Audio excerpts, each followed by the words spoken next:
Hi friends, ഇത് നമുക്ക് കടയിൽ നിന്നൊക്കെ കിട്ടുന്ന നല്ല ടേസ്റ്റുള്ള നല്ല എരിവുള്ള മിക്സ്ചർ എങ്ങനെ വീട്ടിൽ തയ്യാറാക്കാൻ നോക്കാം. വളരെ വളരെ എളുപ്പമാണ് ഇത് ഉണ്ടാക്കാനായിട്ട്. അപ്പോൾ നമുക്ക് നോക്കാം ഇതെങ്ങനെ ഉണ്ടാക്കാമെന്ന്. അപ്പോൾ അത് തന്നെ നമുക്ക് സേവ് തയ്യാറാക്കാം. അപ്പോൾ അതിന് വേണ്ടിയിട്ട് ഞാനിവിടെ 2 കപ്പ് കടലമാവ് എടുത്തിട്ടുണ്ട്. 2 കപ്പ് കടലമാവ് എടുക്കുമ്പോൾ 1 കപ്പ് നല്ല നൈസായിട്ടുള്ള വറുത്തിട്ടുള്ള അരിപ്പൊടിയും കൂടി ഇട്ട് കൊടുക്കണം. പിന്നെ നമുക്കിതിലേക്ക് വേണ്ടത് നല്ല കളർ കിട്ടാൻ വേണ്ടിയിട്ട് കാശ്മീരി ചില്ലി പൗഡറാണ്. അത് ഞാനൊരു 4 ടീസ്പൂൺ ഇട്ട് കൊടുക്കുന്നുണ്ട്. പിന്നെ ഒരു 1/2 ടീസ്പൂൺ മഞ്ഞൾപ്പൊടിയും കൂടി ഇട്ട് കൊടുക്കാം.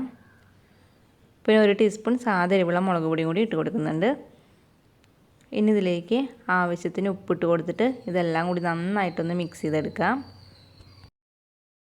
നന്നായി മിക്സ് ചെയ്ത് കഴിഞ്ഞാൽ പിന്നെ ഞാനിതിൽ നിന്ന് ഒരു 1/2 കപ്പ് പൊടി ഒന്ന് മാറ്റി വയ്ക്കുന്നുണ്ട്. അത് നമുക്ക് ബൂന്തി ഉണ്ടാക്കാൻ വേണ്ടിയിട്ടുള്ളതാണ്. അപ്പോൾ 1/2 കപ്പ് പൊടി മാറ്റി വെച്ചതിന് ശേഷം പിന്നെ ഞാനിതിലേക്ക് കായം ചേർത്ത് കൊടുക്കുകയാണ്.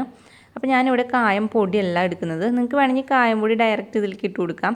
പക്ഷേ കായം പൊടി ഇട്ട് കൊടുക്കുന്നതിനേക്കാളും മണവും രുചിയെല്ലാം കിട്ടുന്നത് നമ്മൾ മുഴുവനായിട്ടുള്ള കായം ഒരു ചെറിയൊരു പീസ്, ഒരു പുളിങ്കുരുവിൻ്റെ ഒക്കെ അത്രയും പോകുന്നൊരു പീസ് എടുത്തിട്ട് 1 ടേബിൾ സ്പൂൺ വെള്ളത്തിലൊന്ന് അരമണിക്കൂർ ഒന്ന് ഇട്ട് വയ്ക്കാം. അതിനുശേഷം നന്നായി അതൊന്ന് അലിഞ്ഞ് വന്നു കഴിഞ്ഞിട്ടുണ്ടെങ്കിൽ ആ വെള്ളമാണ് ഇതിലേക്ക് ഒഴിച്ചു കൊടുക്കേണ്ടത്. അപ്പോൾ ഇങ്ങനെ ചെയ്യുമ്പോൾ നല്ലൊരു മണവും നല്ലൊരു ടേസ്റ്റാണ് ഉണ്ടാവുക. അപ്പോൾ ഞാൻ ആ വെള്ളത്തിൻ്റെ ഒരു 1/4 ഭാഗത്തോളം ഇതിലേക്ക് ഒഴിച്ചു കൊടുക്കുന്നുണ്ട്. ബാക്കി നമുക്ക് ബൂന്തി ഉണ്ടാക്കുന്ന മാവിലേക്ക് ഒഴിച്ചു കൊടുക്കാൻ വേണ്ടിയിട്ടൊന്ന് മാറ്റി വയ്ക്കാം. അതിനുശേഷം ഇത് കൈ വെച്ചിട്ട് നന്നായിട്ടൊന്ന് മിക്സ് ചെയ്ത് കൊടുക്കുക. ഇനി നമുക്കിതിലേക്ക് കുറേശ്ശെ വെള്ളം ചേർത്ത് കൊടുത്തിട്ട് നന്നായിട്ടൊന്ന് കുഴച്ചെടുക്കാം.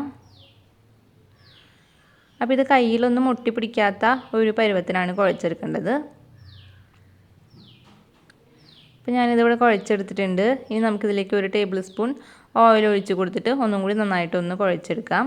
അപ്പോൾ നിങ്ങൾ ഓയിലാണ് മിക്സ്ചർ ഉണ്ടാക്കുന്നതെങ്കിൽ ആ ഓയിൽ തന്നെ ഇതിൽ ഒഴിച്ച് കൊടുത്തിട്ട് വേണം കുഴക്കാനായിട്ട്. അതല്ല വെളിച്ചെണ്ണയാണ് യൂസ് ചെയ്യണമെന്നുണ്ടെങ്കിൽ വെളിച്ചെണ്ണ തന്നെ ഇതിൽ ഒഴിച്ച് കൊടുക്കണം. ഇപ്പോൾ ഞാനിവിടെ നന്നായിട്ട് ഇത് കയ്യിലൊന്നും ഒട്ടി പിടിക്കാത്ത രീതിയിൽ കുഴച്ചെടുത്തിട്ടുണ്ട്. ഇതൊന്ന് മാറ്റി വയ്ക്കുക. ഇനി നമുക്ക് ബൂന്തി ഉണ്ടാക്കാനായിട്ടുള്ള ബാറ്റർ തയ്യാറാക്കണം. അപ്പോൾ അതിന് വേണ്ടി നേരത്തെ മാറ്റി വെച്ചിട്ടുള്ള പൊടി എടുക്കുക. ഇതിലേക്ക് നമുക്ക് നേരത്തെ മാറ്റി വെച്ചിട്ടുള്ള കായത്തിൻ്റെ വെള്ളം ഒഴിച്ചു കൊടുക്കാം. അതിനുശേഷം കുറേശ്ശെ വെള്ളം ഒഴിച്ച് കൊടുത്തിട്ട് ഇത് കട്ടിയില്ലാതെ നന്നായിട്ടൊന്ന് മിക്സ് ചെയ്തെടുക്കാം. അപ്പോൾ ഈ ഒരു കൺസിസ്റ്റൻസിയിലാണ് നമ്മളിത് മിക്സ് ചെയ്തെടുക്കേണ്ടത്. ഒട്ടും കട്ടിയില്ലാതെ മിക്സ് ചെയ്തെടുത്ത് കഴിഞ്ഞാൽ അതൊന്ന് മാറ്റി വയ്ക്കാം. ഇനി നമുക്ക് സേവ് തയ്യാറാക്കാനായിട്ട് ഞാനിവിടെ സേവ എടുത്തിട്ടുണ്ട്.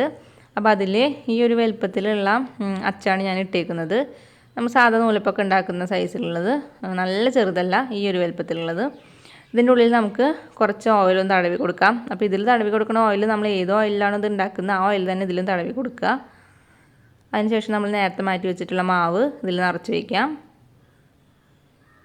ഇനി ഞാനിവിടെ ഒരു പാനിൽ ഓയിൽ ഒഴിച്ചിട്ട് നന്നായിട്ട് ചൂടാവാനായിട്ട് വെച്ചിട്ടുണ്ട്. അപ്പോൾ കുറച്ചധികം തന്നെ ഓയിൽ വേണം. ഇത് മുങ്ങി വരുന്ന അത്രയും ഓയിൽ ഉണ്ടെങ്കിൽ നമുക്ക് പെട്ടെന്ന് ഇത് റെഡിയാക്കി എടുക്കാനായിട്ട് പറ്റും. അപ്പോൾ ഇതിലേക്ക് ഞാൻ ആദ്യം തന്നെ കുറച്ച് കറിവേപ്പില ഇട്ടിട്ട് ഒന്ന് ഫ്രൈ ചെയ്തെടുക്കുന്നുണ്ട്. അപ്പോൾ ആ ഒരു കറിവേപ്പിലയുടെ മണമൊക്കെ അതിൽ വരുമ്പോൾ നല്ലൊരു ടേസ്റ്റാണ്. അപ്പോൾ കറിവേപ്പില ഒന്ന് ഓയിലിട്ട വഴിക്ക് തന്നെ നമുക്കൊന്ന് എടുത്ത് മാറ്റി വയ്ക്കാം. നമുക്കിതിലേക്ക് ഇതിങ്ങനെ ഇതേപോലെ ചുറ്റിച്ച് കൊടുക്കുക. അപ്പോൾ ഫ്ലെയിം നല്ല ഹൈയിൽ വെച്ചിട്ടുണ്ടാവരുത്. അങ്ങനെ ചെയ്തിട്ടുണ്ടെങ്കിൽ നമ്മളിത് ചുറ്റിച്ചിട്ടപ്പോൾ തന്നെ ഇത് പെട്ടെന്ന് കളറൊക്കെ മാറിപ്പോവും. അപ്പം നമ്മൾ ഫ്ലെയിം ഒരു മീഡിയത്തിൽ വെച്ച് കൊടുത്താൽ മതി. നല്ല ഓയിൽ നന്നായിട്ട് ചൂടായിട്ടുണ്ടെങ്കിൽ അതൊന്ന് ചൂട് കുറഞ്ഞതിന് ശേഷം മാത്രം ഇതിട്ട് കൊടുക്കുക. അതിനുശേഷം ഒരു മീഡിയം ഫ്ലെയിമിൽ വെച്ച് തന്നെ ഇതൊന്ന് ഫ്രൈ ചെയ്തെടുക്കാം. അപ്പോൾ ഒരു ഭാഗമൊക്കെ ആയിന്ന് കാണുമ്പോൾ നമുക്കിതൊന്ന് തിരിച്ചിട്ട് കൊടുക്കാം.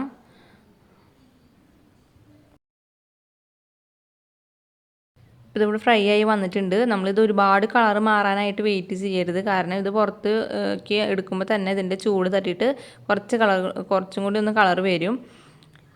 അപ്പോൾ ഫ്രൈ ആയിന്ന് നമുക്കിങ്ങനെ തോന്നുമ്പോൾ തന്നെ നമ്മളിത് എടുത്ത് പുറത്തേക്ക് വയ്ക്കുക. പെട്ടെന്ന് തന്നെ ഇത് ആയി കിട്ടും. അപ്പോൾ ഇതേപോലെ നമുക്ക് ബാക്കിയുള്ളതും തയ്യാറാക്കിയെടുക്കാം. ഇനി നമുക്ക് ബൂന്തി തയ്യാറാക്കാം. അപ്പോൾ അതിന് മുന്നായിട്ട് 4 അല്ലി വെളുത്തുള്ളി നന്നായിട്ട് ചതച്ചിട്ട് തൊലിയോട് കൂടി തന്നെ നന്നായി ചതച്ചിട്ട് ഇട്ട് കൊടുത്തിട്ട് ഒന്ന് ഫ്രൈ ചെയ്തെടുക്കാം. അപ്പോൾ നല്ലൊരു മണം വരും. നമ്മൾ ബൂന്തിക്കും നല്ലൊരു മണം വരും. മിച്ചറിനൊക്കെ നല്ലൊരു മണം കിട്ടാൻ വേണ്ടിയിട്ടാണ് ഈ വെളുത്തുള്ളി ഇങ്ങനെ ഫ്രൈ ചെയ്തിട്ട് ഇട്ട് കൊടുക്കുന്നത്. അപ്പോൾ ഈ ഓയിലിൽ നമ്മൾ ബൂന്തി ഉണ്ടാക്കുമ്പോൾ നല്ലൊരു മണമായിരിക്കും ഉണ്ടാവുക. ഇപ്പോൾ ഇത് ഫ്രൈ ആയി വന്നിട്ടുണ്ട്. നമുക്കിത് വറുത്ത് കോരാം. ഇനി ഈ ഓയിലാണ് നമുക്ക് ബൂന്തി ഉണ്ടാക്കേണ്ടത്. അപ്പോൾ ബൂന്തി ഉണ്ടാക്കാനായിട്ട് ഞാൻ ഇതേപോലത്തെ ഒരു തവിയാണ് എടുത്തിട്ടുള്ളത്. ഇതിലേക്ക് നമുക്ക് മാവ് ഒഴിച്ച് കൊടുത്തിട്ട് ഒരു സ്പൂൺ വെച്ചിട്ട് ഇങ്ങനെ ഒന്ന് പരത്തി കൊടുക്കുക. അപ്പോൾ പെട്ടെന്ന് ഇത് താഴ്ത്തിക്ക് ഇങ്ങനെ ഓരോറ്റായിട്ട് താഴ്ത്തിക്ക് വീഴും. ഈ സമയത്ത് നമ്മുടെ ഓയിൽ നല്ല ചൂടായിട്ടാണ് ഇരിക്കേണ്ടത്. അങ്ങനെ ഉണ്ടെങ്കിൽ മാത്രമേ നമ്മൾ ഈ മാവ് ഓരോ തുള്ളിയായിട്ട് താഴ്ത്തിക്ക് വീഴുമ്പോൾ ശരിക്കും നല്ല പോള പോലെയായിട്ട് നന്നായിട്ട് വീർത്തിട്ട് ബൂന്തി കിട്ടുള്ളൂ. അപ്പോൾ ഇതെല്ലാം ഇട്ടതിന് ശേഷം പിന്നെ ഒരു മീഡിയം ഫ്ലെയിമിൽ വെച്ചിട്ട് വേണം ഇത് ഫ്രൈ ചെയ്യാനായിട്ട്. അല്ലാന്നുണ്ടെങ്കിൽ ഇതിൻ്റെ ഉൾഭാഗമൊന്നും വെന്ത് വരില്ല. ഇപ്പോൾ ഇവിടെ ബൂന്തി നല്ല ഫ്രൈ ആയിട്ട് വന്നിട്ടുണ്ട്. നമുക്കിനി ഇത് എണ്ണയിൽ നിന്ന് എടുക്കാം.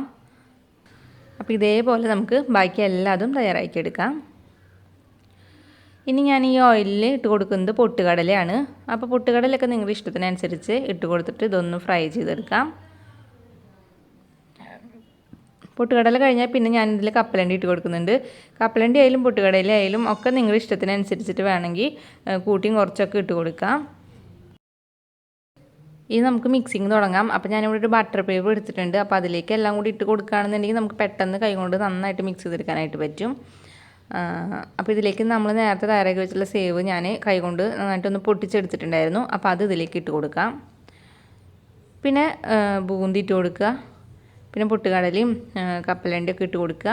പിന്നെ കറിവേപ്പിലയും വെളുത്തുള്ളി ഫ്രൈ ചെയ്തിട്ടുള്ളതും ഇട്ട് കൊടുക്കുക. ഇനി ഞാനിതിലേക്ക് കുറച്ച് പൊടിപ്പും കുറച്ച് മുളക് പൊടിയും സാധാ എരിവുള്ള മുളക് പൊടിയും ഇട്ട് കൊടുക്കുന്നുണ്ട്. അപ്പോൾ ഇത് ഓപ്ഷനിലാണ്. ഈ സമയത്ത് നിങ്ങൾക്ക് വേണമെങ്കിൽ ഇട്ട് കൊടുത്താൽ മതി. പക്ഷെ നമ്മൾ കടയിൽ നിന്നൊക്കെ മേടിക്കണതിൽ ശരിക്കും മുളക് പൊടിയും ഉപ്പൊക്കെ പിന്നെയും അവർ ചേർക്കുന്നുണ്ട്. അപ്പോൾ അതുകൊണ്ട് തന്നെ ഞാനും ചേർത്ത് കൊടുക്കുന്നുണ്ട്. പിന്നെ നിങ്ങൾക്ക് വേണമെങ്കിൽ കായത്തിൻ്റെ പൊടി ഉണ്ടെങ്കിൽ അതും കുറച്ച് ഇട്ട് കൊടുക്കാം. അതിനുശേഷം നമുക്ക് 2 കൈയും വെച്ചിട്ട് നന്നായിട്ട് ഇതൊന്ന് മിക്സ് ചെയ്തെടുക്കാം. ഇനി നമുക്ക് നല്ല ടൈറ്റ് ആയിട്ടുള്ളൊരു ടിന്നിൽ വെച്ചിട്ട് അടച്ചു വയ്ക്കാവുന്നതാണ്. അപ്പോൾ നല്ല ടേസ്റ്റ് ആയിട്ടുള്ള നല്ല ക്രിസ്പി ആയിട്ടുള്ള മിക്സ്ചറാണ്. ഒന്ന് ട്രൈ ചെയ്ത് നോക്കണേ. എന്നിട്ട് നിങ്ങളുടെ അഭിപ്രായങ്ങൾ തന്നെ കമൻസ് ആയിട്ട് അറിയിക്കുക. പിന്നെ ഈ വീഡിയോ ഇഷ്ടപ്പെട്ട ലൈക്ക് ചെയ്യാനും ഷെയർ ചെയ്യാനും മറക്കരുത്. പിന്നെ ഈ ചാനൽ പുതുതായിട്ടാണ് നിങ്ങൾ കാണുന്നതെങ്കിൽ പ്ലീസ് ചാനൽ ഒന്ന് സബ്സ്ക്രൈബ് ചെയ്യണേ. അപ്പോൾ ഇനി വേറൊരു വീഡിയോ ആയിട്ട് കാണാം. അതുവരേക്കും എല്ലാവർക്കും ബൈ.